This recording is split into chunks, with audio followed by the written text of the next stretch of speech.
Hello बच्चों, कैसे हो आप लोग। तो बेटे आज हम एक और केस स्टडी लेकर आए हैं आपके लिए। एक सेपरेट लीगल एंटिटी का कंसेप्ट है, तो उसी की केस स्टडी है बेटे। मकोरा versus northern assurance company limited 1925। ये केस क्या था बेटा। इस केस को बताने से पहले एज यूजुअल कॉन्सेप्ट को बैकग्राउंड थोड़ा बहुत समझना बहुत जरूरी है। आपने कंपनीज एक्ट की कैरेक्टरिस्टिक एक पढ़ी है, उस कैरेक्टरिस्टिक का नाम है सेपरेट लीगल एंटिटी।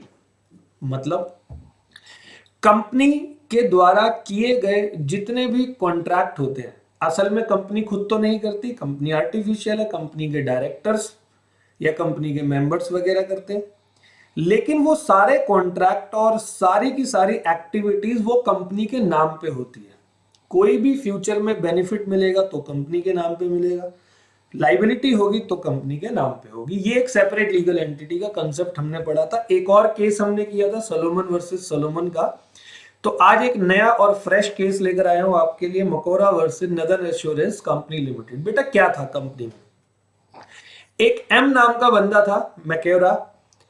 वो पर्सन एक टिम्बर कंपनी, लकड़ी वाली जो कंपनी थी, उस टिम्बर कंपनी में एक मेजर शेयर होल्डर था। मेजर शेयर होल्डर मतलब उस पर्सन के पास उस कंपनी के सारे शेयर्स थे, एक शेयर को छोड़कर।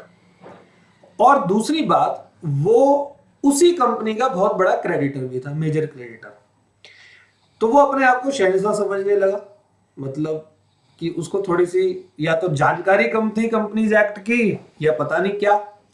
तो वो पर्सन क्या गया, वो क्योंकि टिम्बर कंपनी है, टिम्बर कंपनी है, लकड़ी, लकड़ी में आग लगने के चांसेस बहुत ज्यादा होते हैं। तो मिस्टर एम यानी कि मकोरा went to N company, N company के पास जाता है और वहां पर वो सारी की सारी कंपनीज की टिम्बर यानी कि लकड़ियों का इंश्योरेंस करवाता है। अच्छा, इंश्योरेंस अगर करवाना था तो उसको इंश्योरेंस करवाना था कंपनी के नाम पर। मिस्टर एम ने इंश्योरेंस लिया अपने नाम पर, अपने नाम पर इंश्योरेंस लिया टिम्बर्स का। बाद में क्या हुआ, इंश्योरेंस लेने के बाद थोड़े समय बाद कंपनी में आग लगी और लकड़ियां जो है वो जल गई और मिस्टर एम जो है वो खुश हुआ। खुश इन द सेंस, क्योंकि जब किसी के पास इंश्योरेंस होता है और कोई नुकसान हो जाता है तो वो निश्चिंत रहता है, उसको लगता है कि उसका इंश्योरेंस का पैसा कंपनी दे देगी। तो मिस्टर एम आग लगने के बाद इंश्योरेंस कंपनी यानी कि ये नदर इंश्योरेंस कंपनी लिमिटेड में गया और उसको बोला कि भाई हमारे यहाँ आग लग चुकी है और मेरा इंश्योरेंस है, आप कृपया करके मुझे क्लेम दो। अब कोई भी इंश्योरेंस क्लेम इंश्योरेंस कंपनी जब देती है तो उस क्लेम को देने से पहले पूरी जांच पड़ताल और इन्वेस्टिगेशन करती है।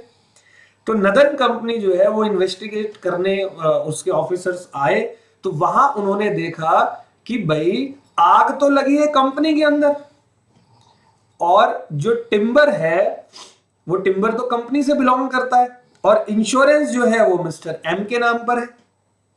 और कंसेप्ट क्या है बेटा मेरा, separate legal entity. Mister M अलग है, इवन उसके पास सारे शेयर है कंपनी के, बट वो बिल्कुल सेपरेट है और कंपनी अलग है।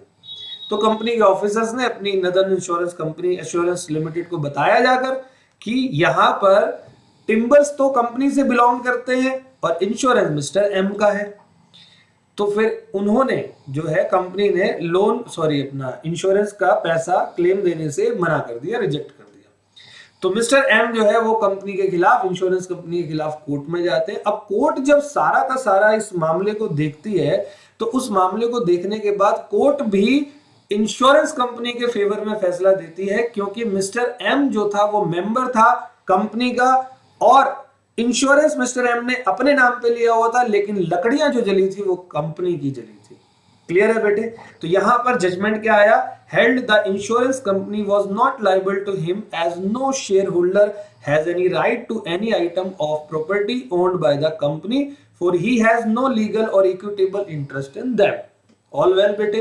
तो यहां से ये सेपरेट लीगल एंटिटी का कंसेप्ट और थोड़ा सा मजबूत हुआ, जहां पर यह बताया जाता है कि अगर सेपरेट लीगल एंटिटी की आप बात करें तो हर एक पर्सन जो कंपनी से जुड़ा हुआ है वो अलग होता है, कंपनी अलग होती है। पर्सनली मिस्टर एम जो है वो लायबल हुआ था। ओके बेटे, तो थैंक यू। उम्मीद है मैं आपको ये केस भी समझा पाया। अब जल्दी से मिलते हैं अगले केस के साथ या अगले कुछ टॉपिक्स के साथ। थैंक यू सो मच बेटे।